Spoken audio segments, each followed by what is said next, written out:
Hello. If you remember from last time, we said we were going to start building a cab and do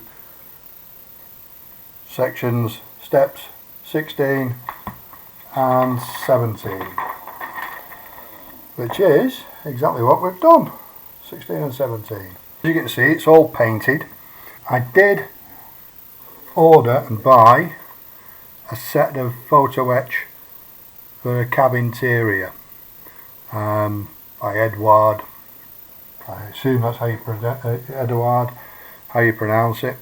Basically, what you get is one frame of photo etch. Some of it is extremely small. Most of it seems to be in regard to the seat belts.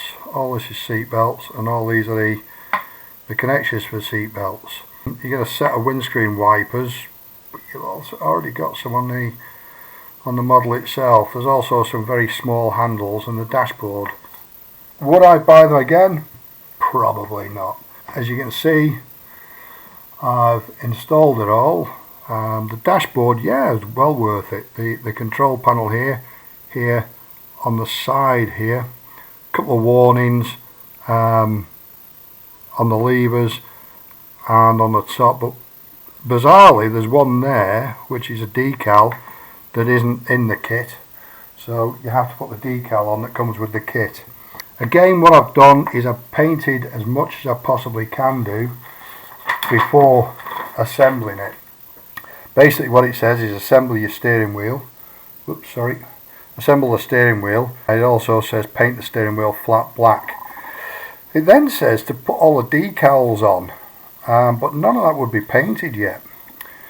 It says to assemble all of this and again put the decals on. Transfers, as we used to call them when I was a kid. And then assemble the seats and the other structures in there, and then paint what there is green. Well, you're going to cover up most of your decals and the like. So rather than do that, what I did was I built the cab up to this much with the dashboard on it. The base for this seat, the rear seat here, I put that in there, sorry, move that out, put that on, and then sprayed the whole thing, sprayed it all green, which is what you've got here now.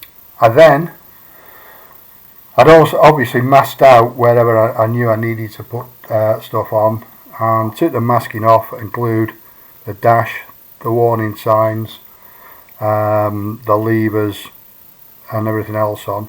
I painted the seats. The instructions say to paint the seats khaki. I didn't have any khaki, so I painted them grey. I don't see that it looks. I've put one wall on. I've painted all the walls. I've put some photographs on of the work that I've done. I've painted all the walls and I've fixed one onto the side. You then got to fit to that the fresh air equipment, the filtered air equipment for the crew, the cab's crew, and there's 5 of those. They've got to be fitted to the inside of the wall. Again, my view is if you didn't paint all of this before you assembled it, you'd have the devil's own job. So what I did was I assembled all the seats and painted them black. The suspension assembly on the seats. Those tiny little handles, I don't know if you can, yeah, you can see that. Tiny little handle there. There's another one on this side. Tiny little handle.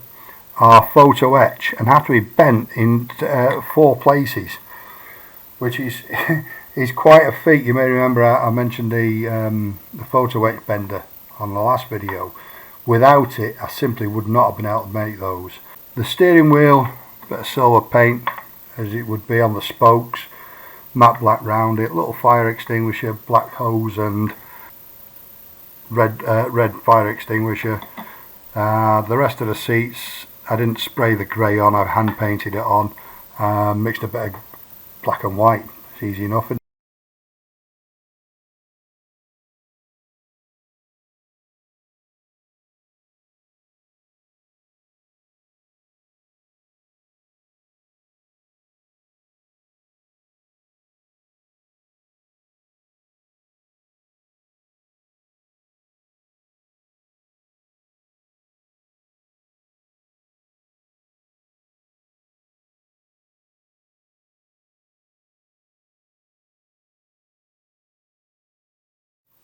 and then glued it all together.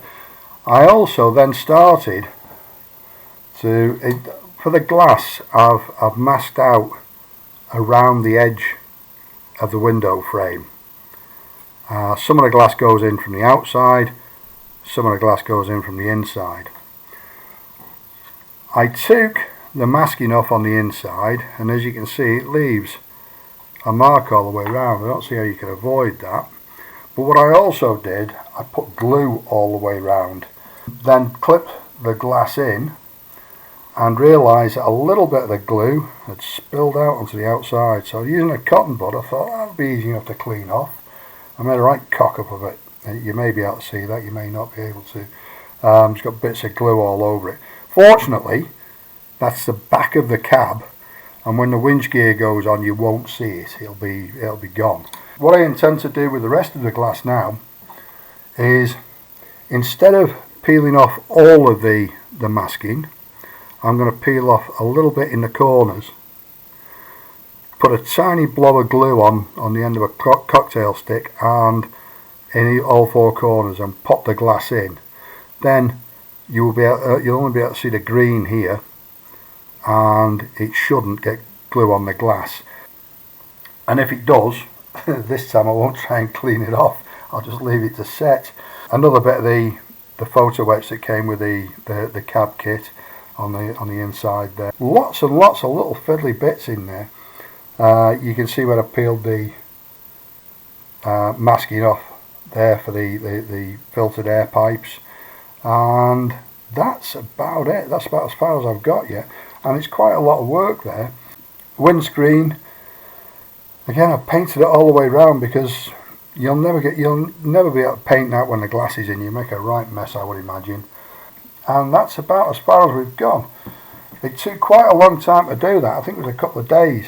You might remember from the video of the spray booth that there's quite a lot of painting to do there as well, quite a lot of fiddly painting to do. What we're going to do next is number 18, which is one page, and basically assembles all the filtered air, puts the cab doors on, and I reckon we should get as far as 19 and 20. So putting the roof on the cab, get it all put together. Yep.